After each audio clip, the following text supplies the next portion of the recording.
บายดีจ้าพี่น้องยามแรงๆค่ำๆพี่น้องกำลังเห็ดอยู่ครัวกินกับน้องฟ้าใสจ้าวันนี้ทำอะไรหนูซอยซีนหนูกำลังซอยซีดดอกเลยน้องฟ้าใสซอยซีดอันเมื่อนี้เขาได้ซีดมาก็สิว่าเห็ดจุ่มพี่อยากกินเนาะพี่น้องเดี๋ยวน้องดาก็สิกินไม่กินน้ำโอ้เสียงลูกเสียงร้านหอบสนั่นหวั่นไหวอยู่หน้าบ้านกูโอ้โหฝนตกอีกแล้วพี่น้องเกยบ้านสาวสมนี้ฝนตกอีกแล้วเมื่อนี้สะพอมันฮ้อนคักฮ้อนแน่ฮ้อนอีลี่ล้อนี่แต่ว่าตกลมหน่อยหนึ่งเนาะทั้งตกทั้งลมเลยพี่น้องเกยหักบ่แห้งคือว่านนี่ว่านในนั้นหอกหน้าจากว่านนี่ขาแตกขาห้องวันนี้ตกธรรมดาตกน้อยๆปล่อยๆทั้งลมทั้งฝนพี่น้องพอดีแข่งเสียเบิดแล้วหนูตอนนี้โลหนึ่งนะหน่อยเนาะใส่ตื้อกระต่อหนึ่งดาชูได้หน่อยสิเอาลงเถอะเกี่ยวลงที่กินขาดหนึ่งรอบเลยเกี่ยวลงมันเกิดจัดมันเครื่องในไปล่างเอานะล่างก็ถึงแล้วตอนนี้ไม่ต้องล่างเลยแหละล่างหรือยังตอนนั้นล่างแล้วก็ค่อยแล้วเราไม่ต้องล่างได้สีมันขึ้นเอาอื่นแล้วล่างแต่ตอนเป็นตอดก็พอนี่เลยเนาะโอ๊ะกล่องซาวสมุนขี่ไล่เดี๋ยวก่อนถ่ายอีจังก็ได้นะคะก็จะไปจุ่มเอาพี่น้องเลยสีเขาก็ได้มันบริโภคเนาะเขาคือมาจากตลาดมันไม่ใช่ชิ้นที่เขาสังหารกับบ้านจะทำให้สีแดงงามนี่เขาสิไปใส่ตู้เย็นไว้นะปี๊ดเสียงเด็กๆจะไปซื้อระยาน่ะพ่อนี่มันจีคาแม่ว่ามันยุดย่างเอาเด้อพ่อ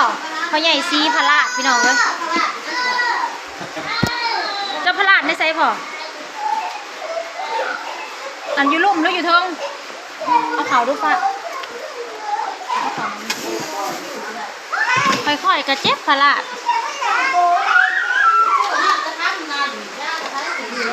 แล้วซื้อยากระซ้ายเสร็จมากินนี่แม่กินน้ำแน่ไฟดับพี่น้องป้องไปมืดเด้อคืออยู่แฮ่โหนั่งอยู่ดีๆบัดนี้น้องโตโน่น้องมะนาวน้องเทพไทยดีนะขอซอยเลยใครแต่ซอยคงกินแล้วพี่น้องจ้าเน่บาทนี่ถ่ายคลิปแบบไฟดับให้ป้าลุงเบิ่งทางนอกยังแจ้งอยู่พี่น้อง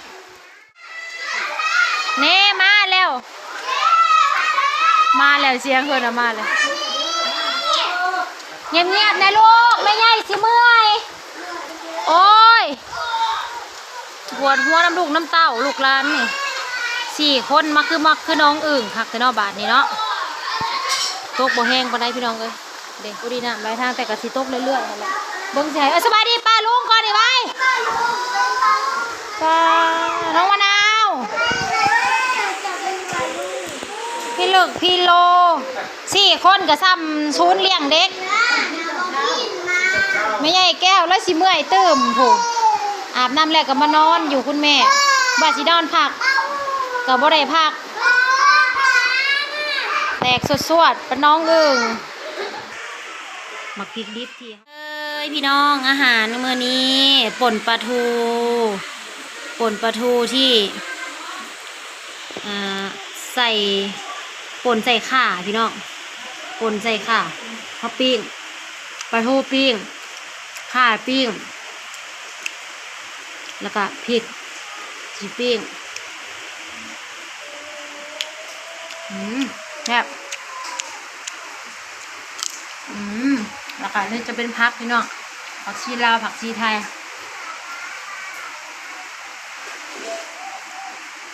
ผักบัวพี่น้องแล้วก็เป็นอันนี้เพิ่นยังก็หอมเปรย์นะพี่น้องหอมเปรย์ผักบัวผักชีลาวผักชีไทยหอมปอมเลยพี่น้องสาวชุดนี้ก็บอกบ่ค่อยเป็นดอกภาษาไทยซาลาวก็ได้แล้วก็ผักขมพี่น้องกาดขาวผักกะหล่ำปีนั่นเองนะจ๊ะเตรียมพร้อม เดี๋ยวจะนอนเขาจังกินน้ำกันสิเฮ็ดจุ่มจีจุ่มพี่อ่ะพี่น้องเขาคือบอกจอดนะอยากกินก็กินลูกแม่เอาปั้นกินป่นปลาไม่ใหญ่แม่อิ่มก็ให้พ่อใหญ่ลูกเจ้าน่ะกินร้ายแหละยันหากออกเอามาให้ป้ามะของอันกินไป2คู่เลยหูจักอิ่มก็เป็นบัดนี้สุดอิ่มพ่นอิ่มล่ะอิ่มก็เป็นมาคือเรียนอย่างนี้เขาอิ่มเลย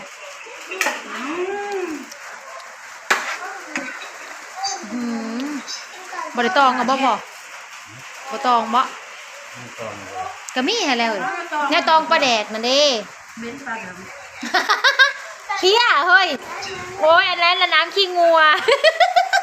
ไปเอาเนี่ยตองปลาแดกมาติงหรอบ่พี่หอมตัวนี้ก็เอาลงไปมันก็สิบ่เหม็นไปเลยดอกแม่กินน้ำขี้งัวสิพาพ่อใหญ่กินน้ำขี้งัวคุณพ่อจะได้กินน้ำขี้งัววันนี้แต่ว่าจะกินจะบ่ลูกน้ำขี้งัวนั่นใดพี่ป้าจะจุ่มพี่อ่ะเพิ่นเห็นตอนนี้เพิ่นอยากอยู่แม่นี่แน่แม่เพิ่นเห็นตอนน่าใส่เครื่องเทศนะเพิ่นอยากอยู่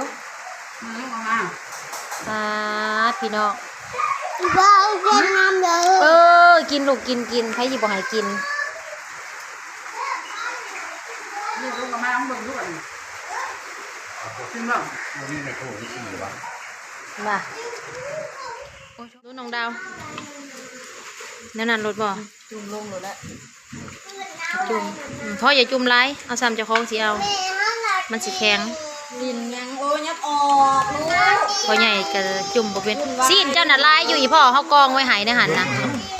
ยังขนาดพูน่ะเด็ยังเต็มอยู่ไอ้ตะวันคนหล่อพ่อใหญ่จุ่มนะมือสิบ่ลงก่อนบ่ไม่ตะเขียบนี่เนาะมาดูบ่นี่พ่อใหญ่ซีเราเฮียนขีดไม่ถูกใหม่พี่น้องเอ้ยคุณพ่อขีดไม่ถูกบ่เป็นเขาลืมเลยค่ะแต่ว่ามันเด็กๆมันสิบ่แซ่บได้บัดนี้มันชุกโผล่เอาดูน้องฟ้าไปแล้วจักขีบอีถูกขี้ไส้ก็จะแม่นมันบ่ได้กินได้ยำดอกอันนี้ขีบขางไส้พี่น้องเอ้ยมันก็เป็นประมาณนี้อย่าไปย่างผ่านกล้องโอ้ยอุกอ่างน้ำลูกน้ำเต่าเลยหมดเห่าว้าหยาบบ่น้ำเอาหน่อยแม่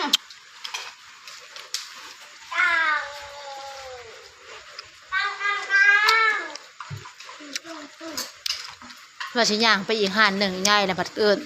ก็เลยเอาช่วยแล้วซะชิ้นย่างผ่านไปจัดแล้วห่านก็เลยซื้อซอยเราน้องฟ้าใสแล้วออกลูกกล้องไอ้ตะวันโอ้ยคุณพ่อ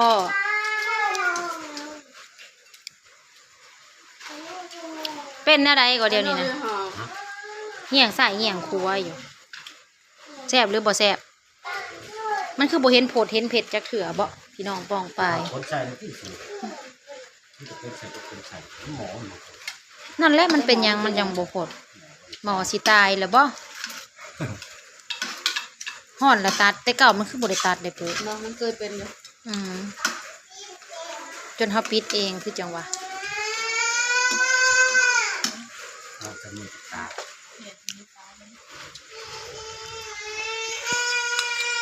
แซ่บบ่น้องดาวบ่เคยกินครั้งแรกของน้องดาวสิกินพี่น้องน้องไผ่น่ะบ่ได้กินแม่อยู่ห้องน้ำลูกเอายังเดี๋ยวทางนี้ทางนี้ออกปวดหัวเนาะ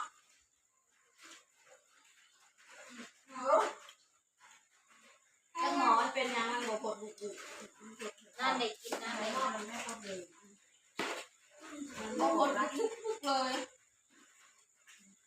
ไม่ก็ปวดรุนๆไม่ก็กินจุ่มจีนแล้วปวดแล้วสีพันนะไม่ได้เขาให้กินหน่อยสิ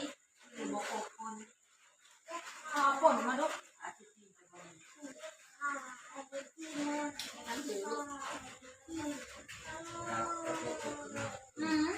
ตุ่มแล้วก็บอกนั่งอยู่แล้วพอเราตัด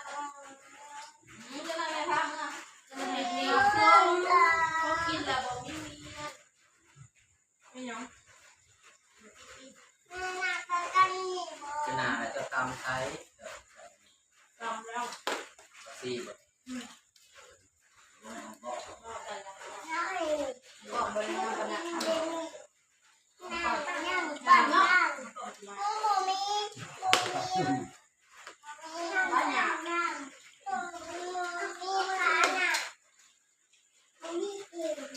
น้ำบ่แก่สดกระแสได้แม่ เจ้าหน้ามันตัดหัวไปเจ้าหน้า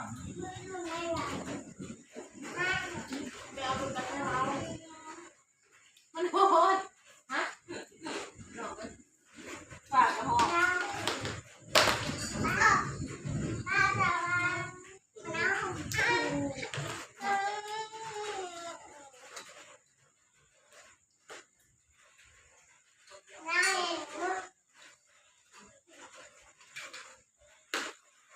ตัวขาวลงเลยตัดไปตัดมา มันนักบอกนักหยังบอกจุดจีนจะบอก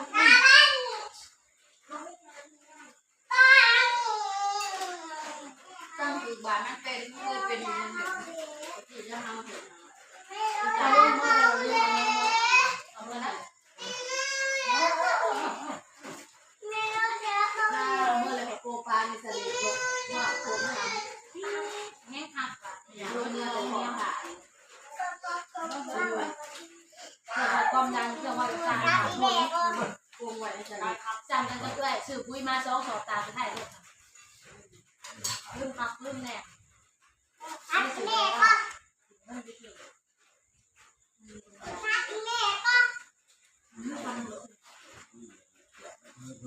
แต่กระยะทำบอกปุ้ยเบียร์มันบางแห้งสอบเนาะโอ้ยมันบางก็นั่งลงไม่ไหวน้ำเด็กเบิดผู้หนึ่งแล้วผู้หนึ่งใจนั่นเป็นผู้ไทยพี่ที่เคยฉัน